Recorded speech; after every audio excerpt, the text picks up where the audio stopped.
নমস্কাৰ নিউজৰ বাতৰিলৈ স্বাগতম জনাই ষ্টুডিঅ'ৰ মজিয়াত মই উৎপল দাস চাহক আজিৰ বাতৰি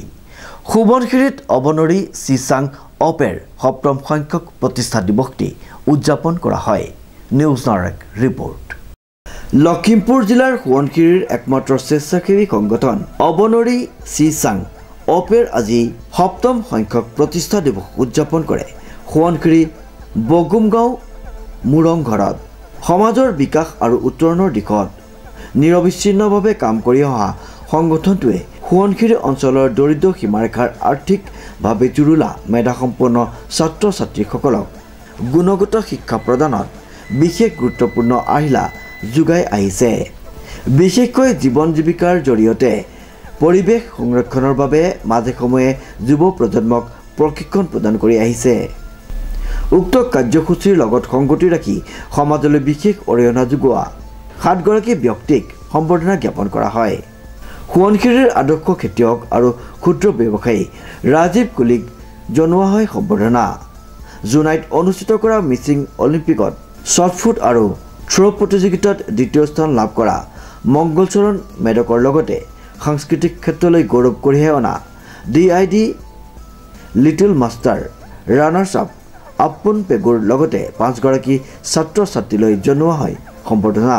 সম্বৰ্ধনাত আছে একোখনকৈ ফুলাম গামোচা আৰু প্ৰশংসা পত্ৰ উক্ত সভাত উপস্থিত থাকে সুবনখিৰি গাঁও পঞ্চায়তৰ সভাপতি খনিন্দ মেডক অবনৰী সিনিয়ৰ ছেকেণ্ডাৰী বিদ্যালয়ৰ অধ্যক্ষ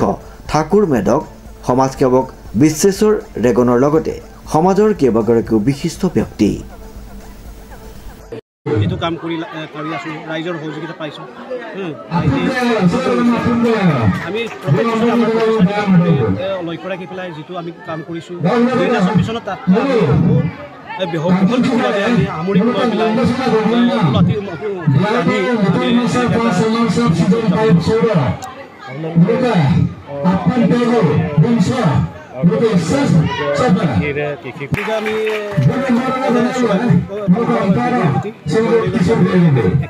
বিক্ৰী কৰি পেলাই আমি তাত আৰু কেতিয়াবা আমি যোৱা বছৰ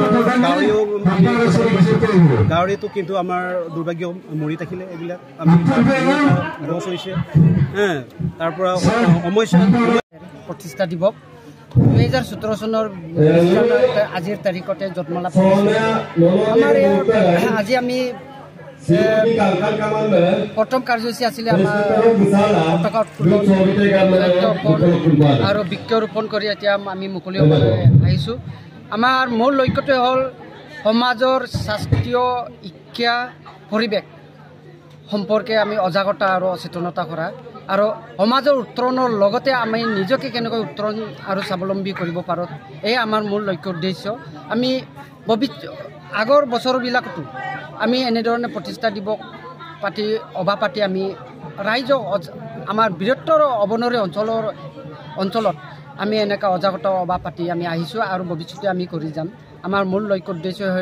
হ'ল আমাৰ পৰিৱেশ সংৰক্ষণ কৰা আৰু ব্যুৰ ৰিপৰ্ট নিউজ নাও।